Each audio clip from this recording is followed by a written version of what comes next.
আসসালামু আলাইকুম everyone. So আজকের ক্লাসে তোমাদের সবাইকে স্বাগতম। আজকে আমরা নিয়ে আসলাম তোমাদের ডিজাইন অফ স্ট্রাকচার 1-এর পঞ্চম অধ্যায় নিয়ে। ঠিক আছে, অলরেডি আমরা কিন্তু মোটামুটি 4টা অধ্যায় করে ফেলছি, ম্যাথগুলো সব করে ফেলছি। সো এটা হচ্ছে আমাদের পঞ্চম অধ্যায় নাম হচ্ছে কি আমাদের আরসিসি বিমে ওয়েভ রিইনফোর্সমেন্ট। সো এখন এই ওয়েভ রিইনফোর্সমেন্ট ব্যাপারটা কি? সো এই ব্যাপারটা হচ্ছে আমরা গত ক্লাসে বা গত যে ক্লাসগুলো করছি সেগুলোতে কিন্তু আমরা স্টিরাপ নামে একটা কথা বলছিলাম, স্টিরাপ। সো ওই স্টিরাপকে মূলত আমার বলা হয় ওয়েভ রিইনফোর্সমেন্ট। ঠিক আছে, স্টিরাপ বা ওয়েভ রিইনফোর্সমেন্ট দুইটা কিন্তু আমার সেম। সো এখন এটা যদি আমরা দেখি মূলত বিমে মূলত এখন ওয়েভ রিইনফোর্সমেন্ট বা স্টিরাপ বলতে কি, দেখো আমার সিম্পলভাবে এটা কি আমার বিম না, তাই তো? এটা হচ্ছে আমার বিম, যেটা আমার এরকম সাপোর্টের উপর দণ্ডায়মান থাকে। তো এই যে সাপোর্ট দিয়ে দিলাম, যেখানে আবার আমার আছে কি এরকমভাবে একদম এইরকমভাবে আমার বিমগুলো আছে, যেখানে বিমের রডগুলো আছে। ঠিক আছে, বিমে এখানে রডগুলো যে প্রবেশ করানো থাকে সেই রডগুলো কি এইভাবে থাকে। অ্যান্ড এইখানে আবার এমনভাবে মূলত আমার রড দেওয়া হয়, আর এই পাশেও ঠিক সেম এমনভাবেই কিছুটা রড দেওয়া হয়। সরি, এখানে মূলত এখান থেকে স্টার্ট হবে না, স্টার্ট হবে মূলত আমার এইখান থেকে। ওকে, এখানেও আমার এইখান থেকে স্টার্ট হবে। ওকে, দেন মাঝে আমার অংশটা ফাঁকা থাকে অ্যান্ড এইখানে এরকম একটা আড়াআড়িভাবে একটা রড দেওয়া থাকে। সো এখানে এখন যদি বলি এখানে আমার স্টিরাপ বা ওয়েভ রিইনফোর্সমেন্ট কোনগুলো, সো এখানে এই যে দেখো তোমার এইখানে যে রড আছে, ঠিক আছে, এই রডকে আমার দেখো ধরে আছে কোনটা, এই যে আরেকটা রড। তার মানে এটাকে যদি আমি উপর থেকে দেখি তাহলে মোটামুটি আমার এখানে 4টা বা 3টা বা 5টা রড থাকে। ঠিক আছে, এটা কিন্তু আমরা একটা রড দেখতেছি, বাট কি এরকম তোমার অনুরূপ কি এটা যদি একটা বিম হয় তো এখানে একটা আছে, এখানে একটা, এখানে একটা, এখানে একটা, এরকমভাবে কিন্তু কি আমার রড থাকে। সো এরকম মনে করো রড আছে, সো রডে এইটা বলতে কি চারপাশেই ওরকমভাবে ধরে থাকে। এই যে স্টিরাপ যেটা আছে, এই স্টিরাপটা কী করে চারপাশে এভাবে ধরে থাকে, এভাবে ধরে থাকতে পারে বা এভাবে ধরে থাকতে পারে বা ইউ আকৃতিভাবে এভাবে ধরে থাকতে পারে। তার মানে যে কোনোভাবে কি আমার এই স্টিরাপগুলো থাকে। এবং এই যে রডগুলো আছে এরকম আকৃতির, এগুলো হচ্ছে মূলত আমার স্টিরাপ। ঠিক আছে, বা ওয়েভ রিইনফোর্সমেন্ট। সো এখন এই যে স্টিরাপ, এখন এইখানে আমাদের ম্যাক্সিমাম যে ম্যাথটা আসে, আমরা কিন্তু একটা টাইপের ম্যাথ করবো এখানে। ঠিক আছে, একটাই ম্যাথ করবো, অনেকগুলো ম্যাথ আছে, তোমরা একটাই ম্যাথ করলে আনাফ হয়ে যাবে। ঠিক আছে, একটাই ম্যাথ সবগুলো তোমাদের হয়ে যাবে। এবং এই অধ্যায়ের টোটাল লিঙ্ক আমাদেরকে গত অধ্যায় যদি হয়ে থাকে তাহলে এই অধ্যায়ে ছোটোখাটো দু একটা জিনিস আমাদের কি করতে হবে, নিজেদের মাঝে ইনপুট করে নিতে হবে, তাহলে আমরা ইজিলি করতে পারবো। ওকে, তাহলে এখন আমাদের যে কাজ যেটা হবে, এখন তোমাদের এই যে পঞ্চম অধ্যায়ে তোমাদের যে কোশ্চেনটা আসে বা কোশ্চেনটা করে আসে, সেই কোশ্চেনটা করে কি আমাকে বলে থাকে যে মূলত আমার আরসিসি বিমে ওয়েভ রিইনফোর্সমেন্ট লাগবে কি না, বা স্টিরাপ ব্যবহারের দরকার হবে কি না, আর যদি দরকারও হয় মূলত কত দূর ব্যাপী বা কত দূর পর পর আমাকে এই স্টিরাপগুলো ব্যবহার করতে হবে, এইটা হয়ে থাকে আমার কোশ্চেন। তাহলে আমার টাইপ 1 আমরা একটা টাইপেরই ম্যাথ করবো বলছিলাম, টাইপ 1, যেখানে আমরা কি করব, টাইপ 1-এ আমরা একটা টাইপেরই ম্যাথ করব। এবং টাইপটা আমাদের কি, সেটা হচ্ছে স্টিরাপ লাগবে কি না, বিমে স্টিরাপ লাগবে কি না, আর যদি লাগে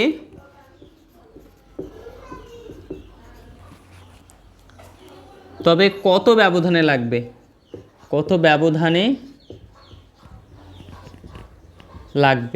এটা হচ্ছে আমাদের কি টাইপ 1। এবং দেখো তোমরা যদি একটু মজার ব্যাপার, যে বিমে স্টিরাপ লাগবে কি না, এই যে কোশ্চেনটা, এই কোশ্চেনটা কিন্তু আমরা আগের অধ্যায়ে অলরেডি করে এসেছি। এবং ওইখানে আমরা এটা সলভ করছিলাম 3টা স্টেপে। প্রথম স্টেপ ছিল ডিজাইন লোড নির্ণয়, দেন ছিল আমাদের কি সর্বোচ্চ শিয়ার ফোর্স, দেন তারপরে আমরা শিয়ার পিরিয়ড নির্ণয় করছিলাম।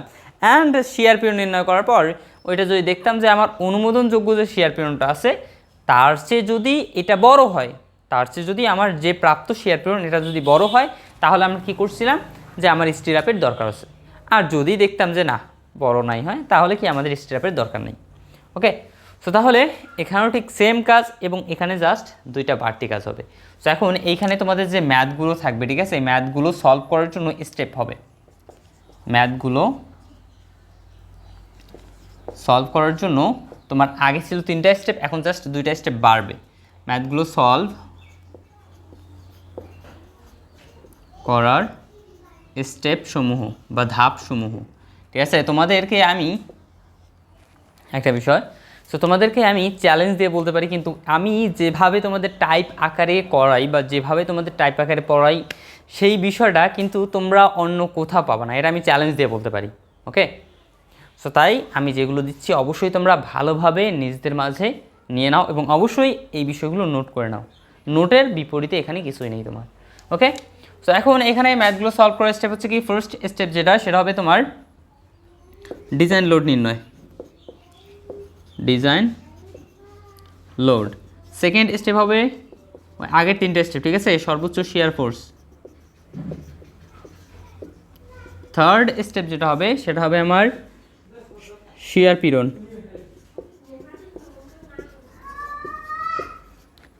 ফোর্থ স্টেপ যেটা হবে সেটা হবে আমার যতদূর ব্যাপী স্টিরাপ লাগবে তার পরিমাণ বের করা, এবং তারপরে আমরা কি করব, প্রতিটা স্টিরাপের মাঝে ব্যবধান বের করব, অর্থাৎ স্টিরাপ ব্যবধান যেটা দ্বারা আমার কি করা হয়, প্রকাশ করা হয়ে থাকে। সো এই পাঁচটা স্টেপে আমাদের মূলত কাজ করতে হবে। সো এখন প্রথম যে স্টেপ, দ্বিতীয় স্টেপ এবং তৃতীয় স্টেপ অলরেডি কিন্তু আমরা এই তিনটে স্টেপ সম্পর্কে জানি, অলরেডি কি এগুলোর নোট আমরা পেয়েছি। সো আমরা এইটার ক্ষেত্রে যদি বলি, ডিজাইন লোডের ক্ষেত্রে যদি বলি, ঠিক আছে, প্রথমত আমরা মনে করব ডিজাইন লোডের ক্ষেত্রে নোট করব ডিজাইন লোড। সো ডিজাইন লোডের ক্ষেত্রে দেখো আমরা সিম্পলভাবে, যদি তোমার লাইভ লোড, ডেড লোড এগুলো কিচ্ছু নাই দেয়া, জাস্ট সিম্পলভাবে কী করছে, একটা সমবায় বিস্তৃত বিম আছে যেখানে আমার প্রতি মিটারে 300 কেজি বল প্রয়োগ হয়। কি বলছে যে প্রতি মিটারে, মনে করো এখানে কি একটা বিম আছে, প্রতি মিটারে 300 কেজি লোড আপতিত হয়। তাহলে এখানে আমরা সরাসরি কি করতাম, যে এই যে এইটার মান, এইটা হচ্ছে আমার 300 কেজি, এইটাই হচ্ছে মূলত আমার কি ডিজাইন লোড, একক দৈর্ঘ্যের ডিজাইন লোড হচ্ছে এইটাই। এখন যদি টোটাল ডিজাইন লোড নির্ণয় করতে যাইতাম তখন আমরা কি করি, এইটার সাথে জাস্ট দৈর্ঘ্যটা গুণ করে দিলে আমার টোটাল লোডটা বের হয়ে যায়, আর এটা কি আমার একক দৈর্ঘ্যের ডিজাইন লোড, আর এটা হচ্ছে কি টোটাল ডিজাইন লোড। ওকে, তাহলে আমরা এই এতটুকু বের করলে আমার মনে করো তোমার হয়ে যেত। বাট কথা হচ্ছে যখন আমার কি থাকে, যখন মূলত আমার লাইভ লোড থাকে, ডেড লোড থাকে, তখন আমরা কি করি, লাইভ লোড ডেড লোড থাকলে আমরা কি করি 1.4 DL প্লাস 1.7 LL। সো আমরা ডিজাইন লোড সমান কি করি, তখন এই সূত্র অ্যাপ্লাই করি, এবং এই সূত্র অ্যাপ্লাই করি, জাস্ট এই সূত্র অ্যাপ্লাই করলেও হয়ে যায় কখন, যখন মূলত সেখানে তোমার নিজস্ব ওজন সহ দেয়া থাকে, ঠিক আছে, অর্থাৎ বিমের যে নিজস্ব ওজনটা থাকে সেই নিজস্ব ওজন সহ যখন আমার দেয়া থাকবে তখন মূলত আমি একদম সরাসরি এই সূত্র অ্যাপ্লাই করে আমার ডিজাইন লোড নির্ণয় করতে পারতাম। বাট কথা হচ্ছে যখন নিজস্ব ওজন ছাড়া থাকে, নিজস্ব ওজন ছাড়া যখন দেয়া থাকে তখন আমাকে কী করতে হয়, এই যে 1.4 ডেড লোড প্লাস 1.7 যে লাইভ লোড যেটা থাকে এটা বসে দিব, এর সাথে আমার যোগ দিতে হয় কি, এই নিজস্ব যে ওজন সেটা যোগ দিতে হয়,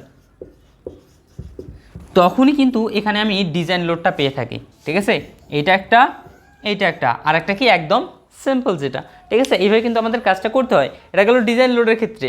এরপর আমরা সর্বোচ্চ শিয়ার ফোর্সের ক্ষেত্রে কি জানি, আবার সর্বোচ্চ শিয়ার ফোর্স 2 নাম্বার স্টেপ, ঠিক আছে, সর্বোচ্চ শিয়ার ফোর্সের ক্ষেত্রে আমরা যে বিষয়টা জানি। সো আমরা যদি এখানে আমার সাধারণভাবে স্থাপিত বিম হইতো, ঠিক আছে, যেগুলো আমি অলরেডি লিখে দিচ্ছি তবুও দিচ্ছি, সাধারণভাবে স্থাপিত, বাকি আমার আরেকটা কেসে বলা যায় অবিচ্ছিন্ন, ঠিক আছে, সম্পূর্ণ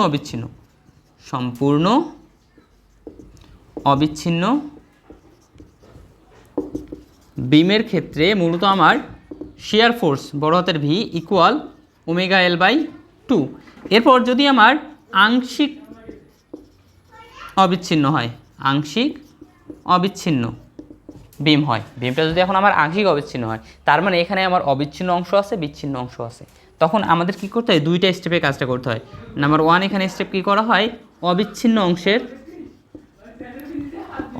অংশে মূলত শিয়ার ফোর্স নির্ণয় করতে হয়, যেটা হয় আমার কি V1, অবিচ্ছিন্ন অংশে V1 ইকুয়াল আমার আসে 0.6 W, আচ্ছা আমি ω/L দিই 0.6 ω/L, অ্যান্ড বিচ্ছিন্ন অংশে যে শিয়ার ফোর্স আসে সেটা হচ্ছে V2 ইকুয়াল 0.4 ω/L। এল। দেন পরবর্তীতে আমরা কি করি, এই দুইটা যোগ করে দিই, V equal V1 plus V2। তাহলে আমি কি পেয়ে যাই, আংশিক অবিচ্ছিন্ন বিম আছে টোটালটার ক্ষেত্রে আমরা শিয়ার ফোর্সটা পেয়ে যাব। অ্যান্ড এরপরে যখন আমার বলবে যে ক্যান্টিলিভার বিম, তখন আমরা কি করি, ভি ইকুয়াল হয় আমার ওমেগা এল, ভি ইকুয়াল জাস্ট ওমেগা এল। এখন ওমেগা মানে কি, ওমেগা মানে হচ্ছে কিন্তু একক দৈর্ঘ্যে যে ওজনটা বা একক দৈর্ঘ্যে যে লোডটা। আর যদি আমার ডাব্লিউ থাকতো, তো ডাব্লিউ মানেই কিন্তু আমার কি ওমেগা এল, ঠিক আছে।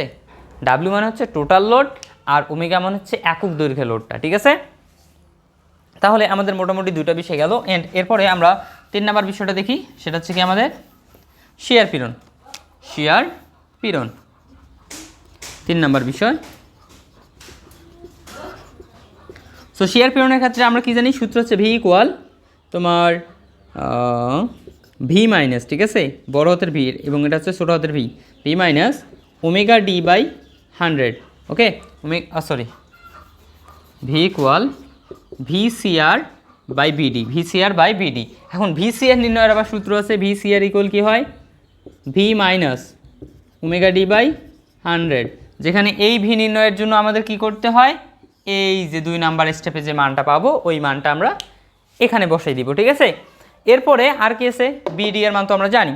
দেন এরপর আমরা 4 নাম্বার স্টেপে যাই, সেটা হচ্ছে কি, কত দূর ব্যাপী স্টিরাপ লাগবে, কত দূর ব্যাপী আমার স্টিরাপ লাগবে।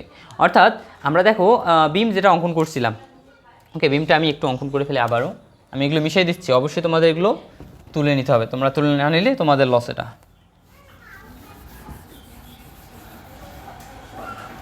আমরা যে বিমটা অঙ্কন করছিলাম সেটা আমার কি ছিল, এরকম না,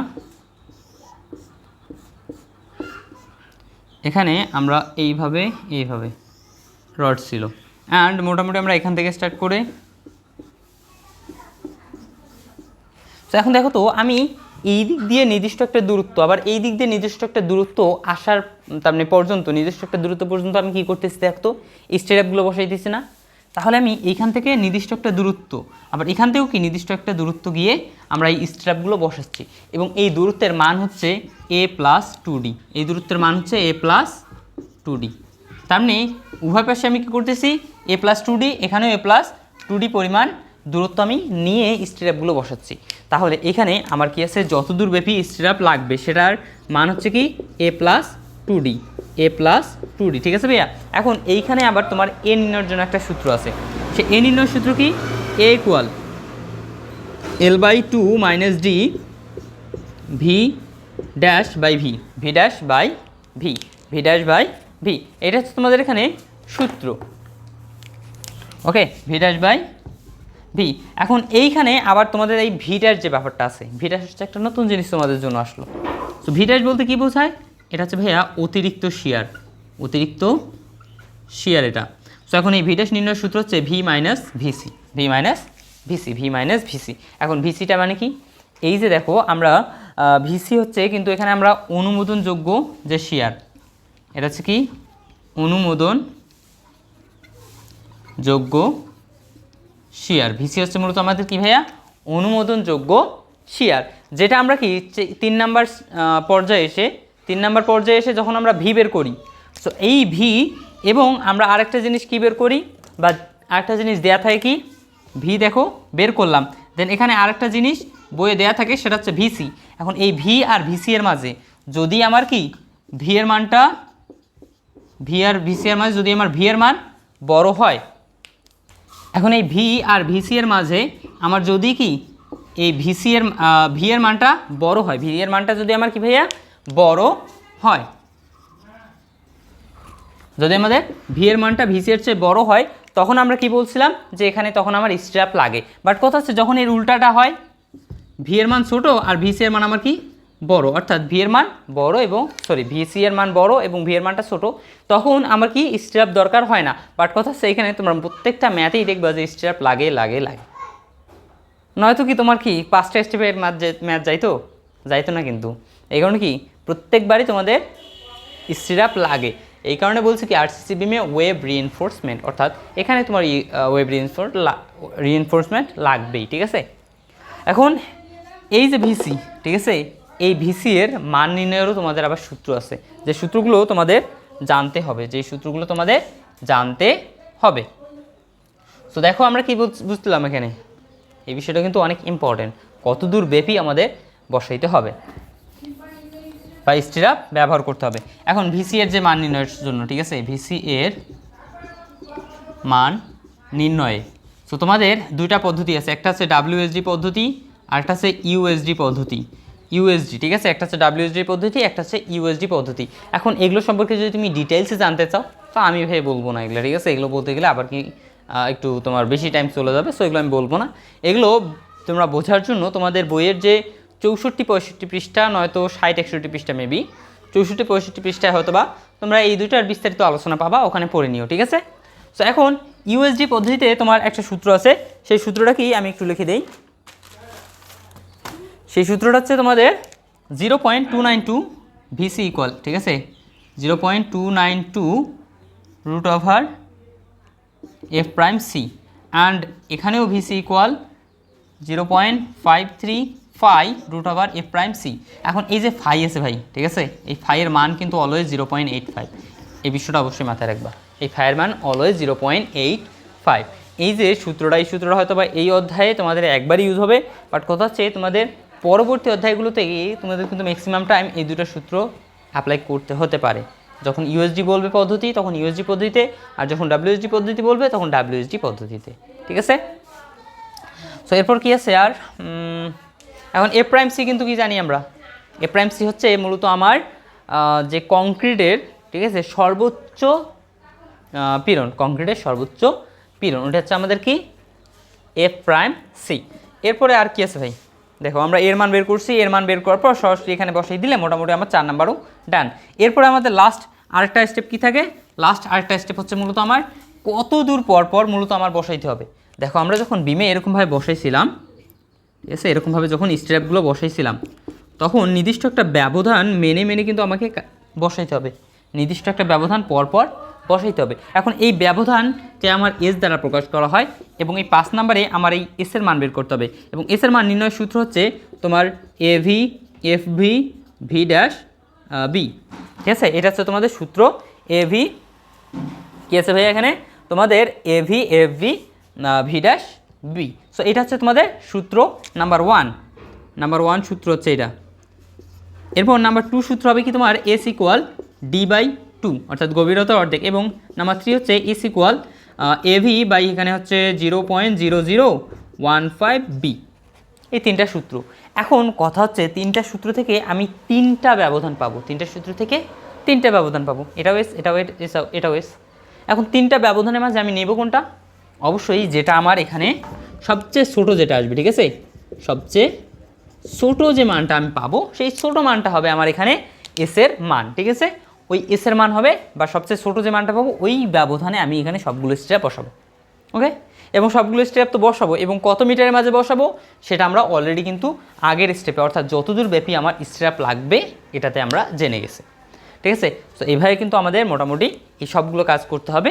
এবং অবশ্যই এই যে এখানে একটা বিষয় আছে সেটা হচ্ছে এভি, ঠিক আছে, এভিটা দ্বারা তোমার বোঝায় যে মূলত, এভি দ্বারা বোঝায় যে মূলত আমার ওই যে স্ট্র্যাপগুলো আমরা দেখছিলাম না, আমাদের স্ট্র্যাপ কি আমার এরকম ছিল না, মনে করো ইউ আকৃতির একটা স্ট্র্যাপ, সো এরকম ছিল না। এখন এই স্ট্র্যাপের ক্ষেত্রে দেখো আমরা কি করব, এই যে উলম্বিক যে অংশ দুটো আছে, এটা একটা এটা একটা, এই দুইটা অংশের আমরা কি করব ক্ষেত্রফল, ওই দুইটা অংশের ক্ষেত্রফলই হচ্ছে মূলত আমার এভি। অর্থাৎ আমরা এভি কি বলতে পারি, উলম্বিক দুই পাশের ক্ষেত্রফল, উলম্বিক দুই পাশের ক্ষেত্রফল। এখন মনে করো এখানে আমার রডগুলো ব্যবহার হয়েছে 10 মিলিমিটার, ঠিক আছে, 10 মিলিমিটার রড ব্যবহার করা হয়েছে। তাহলে এখন এখানে আমার এবি কত হবে, এবি ইকুয়াল হবে দুই পাশে যেহেতু তাহলে 2 দিলাম, এখন কত 10 মিলিমিটার রড, তাহলে ক্ষেত্রফল কি হবে পাই ডি স্কোয়ার বাই 4 আমরা জানি। এখন ডি মানে কি গভীরতা, গভীরতা কত আছে 10 মিলিমিটার, মানে কত সেন্টিমিটার 1 সেন্টিমিটার, তাহলে এই যে 1 স্কোয়ার, ওকে। তাহলে এখানে ক্যালকুলেশন করলে দেখো এখানে মোটামুটি আমার 1.57 বর্গ সেন্টিমিটার, এইটা আমার এভি এর মান চলে আসে। এরপর তোমাদের এই যে এফ ভি এর মান যেটা আছে, ঠিক আছে, এফ ভি, এখানে একটা বিষয় অবশ্যই মাথায় রাখতে হবে তোমাদের, এটাও ঠিক আছে, এফ ভি আমি হয়তো বা সাজালো গোছালো হয়নি এখন। সো এফ ভি যেটা আছে তোমাদের বইয়ে হয়তো বা দেওয়া থাকবে বা কোশ্চেনে দেওয়া থাকবে এফ এস এর মান। সো যেটা তোমার এফ এস এর মান দেওয়া থাকবে ওইটাই মূলত তোমাদের এফ ভি এর মান হিসেবে ব্যবহার করা লাগবে। সো এটাই হচ্ছে মূলত তোমাদের টাইপ 1-এর জন্য যতগুলো নোট ছিল মোটামুটি সব। ওকে, তার মানে এই পুরো বইটার বা পুরো বই না, পুরো অধ্যায়টার জন্য যতগুলো তোমার ছোটোখাটো ক্ষুদ্র ক্ষুদ্র বেসিকগুলো আছে সবগুলো আমি এখানে তুলে ধরছি। এখন এইটা অনুযায়ী আমরা পরের পার্টে মূলত আমাদের ম্যাথগুলো সলভ করব, ঠিক আছে? পরের পার্টে আমরা ম্যাথ সলভ করব। সো মোটামুটি আমি 2টা বা 1টা ম্যাথ সলভ করব। সো বাকিগুলো তারপরে তোমরা ইজিলি পাবা, ঠিক আছে? সো ভালো থাকবা, সুস্থ থাকবা, আল্লাহ হাফেজ।